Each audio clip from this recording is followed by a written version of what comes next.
Hello and welcome back. May has now arrived and the garden is bursting into life. The jobs are stacking up, but so is the excitement. Let's get a few of those jobs ticked off the list.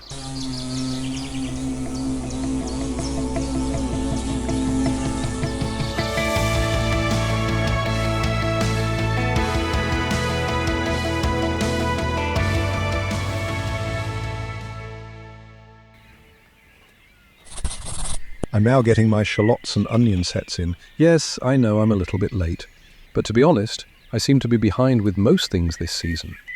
I've been growing them on in cells first, just to let them green up and put out a few roots before planting.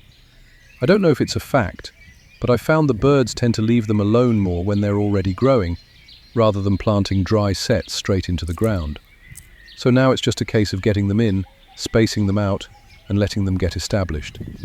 I'm sure they'll catch up quickly now they're in the ground, and hopefully it won't be too long before we're harvesting later in the season.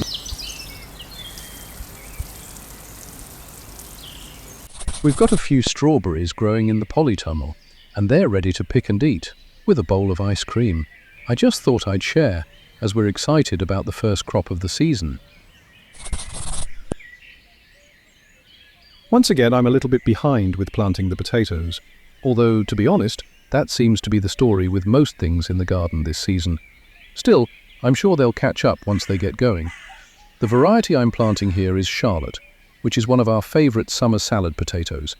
We grow them every year because they've got such a lovely flavour and hold their shape beautifully once cooked.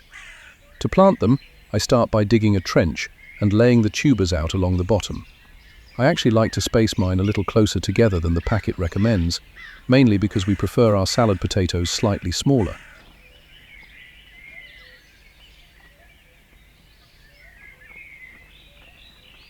Once they're in place, I lightly backfill the trench, leaving the soil slightly raised to give them a little extra protection while they get established.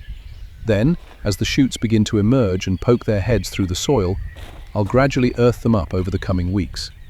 It's one of those jobs that always feels really hopeful. You're planting tiny tubers now, but already imagining those summer harvests a few months down the line. And honestly, I can't wait for that first bowl of freshly dug salad potatoes, boiled gently, covered in butter and fresh mint, and brought straight from the garden to the table. For me, that's one of the real joys of growing your own food. We're planning on creating a brand new border here this season, and what you can see in front of me is exactly where it's going to take shape. At the moment, it's just a blank canvas, but over the coming weeks we'll be transforming it. I just wanted to give you a bit of a heads up, as we'll be filming the whole process from start to finish, right through to planting. So, if that's something you'd be interested in following along with, don't forget to subscribe and hit the notification bell so you don't miss it when it goes live.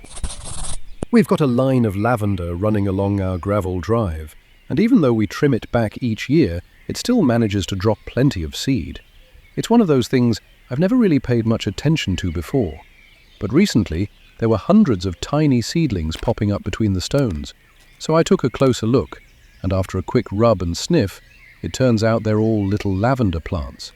It's amazing, really, how they've just quietly seeded themselves without any help at all.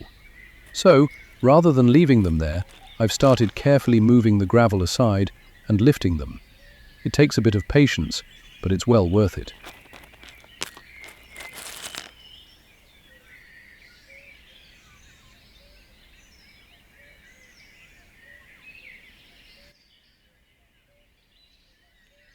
I'm potting them up into trays using a really gritty compost mix, just to make sure they've got plenty of drainage, which lavender really prefers. They'll stay in the polytunnel for now while they establish, where I can keep a closer eye on them and give them the best chance to grow on. With a bit of luck, we could end up with 100 or more new plants, all from something that would otherwise have gone completely unnoticed. So, if you have lavender near a gravel path, go and have a look. You never know, you just might be able to increase your lavender stock.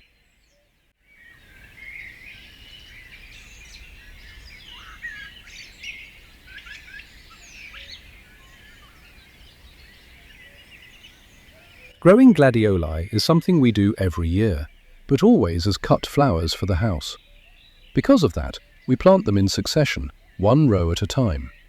By succession, I mean putting in a new row every couple of weeks, which helps to stagger the flowering. That way, instead of everything coming at once, we've got a steady supply of blooms to bring indoors over a longer period. After all, there's nothing worse than a sudden glut, where all the flowers are ready at the same time, and then, just as quickly, the season is over.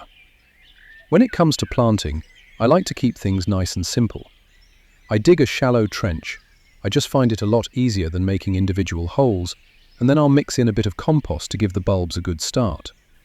From there, I lay the bulbs out roughly 6 to 8 inches apart, planting them at a depth of about 6 inches before backfilling the soil. It really is that simple. And then, in a couple of weeks' time, I'll come back and do exactly the same again, just keeping that succession going so we can enjoy those flowers for as long as possible.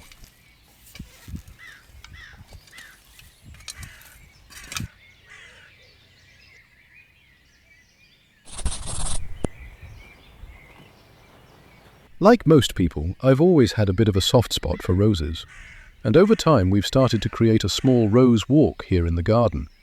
It's still very much a work in progress. There are quite a few gaps to fill, but that's part of the enjoyment, slowly building it up over the years and seeing it evolve.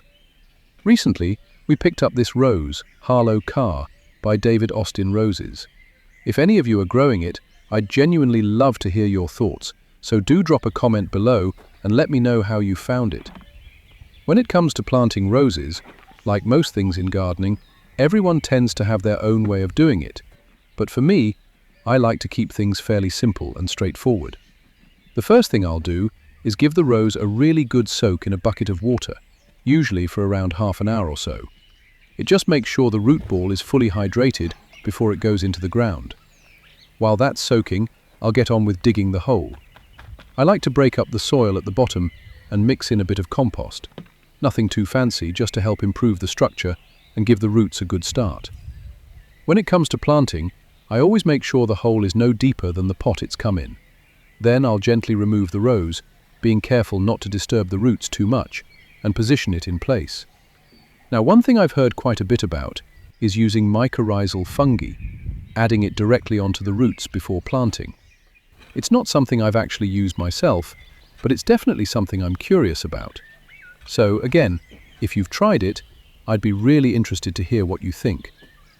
Once the rose is in position, I'll backfill the hole with the soil and compost mix, gently firming it in as I go, just enough to remove any air pockets without compacting it too much. Then it's time for a really good drink. I'll use the same water the rose was soaking in to thoroughly water it in, helping to settle the soil around the roots. And finally, I'll add a layer of compost on top as a mulch. That helps to retain moisture, suppress weeds, and just gives the plant that little bit of extra support as it gets established. And that's pretty much it. A simple approach, but hopefully one that gives this rose the best possible start. And in time, another step towards filling out this little rose walk.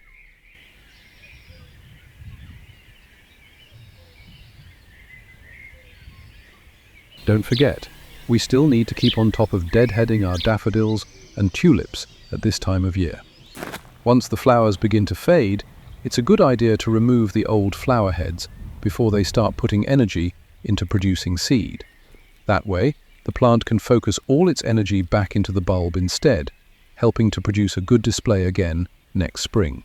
So thanks very much for watching, and hopefully we'll be back again later this month with a few more garden jobs to tackle.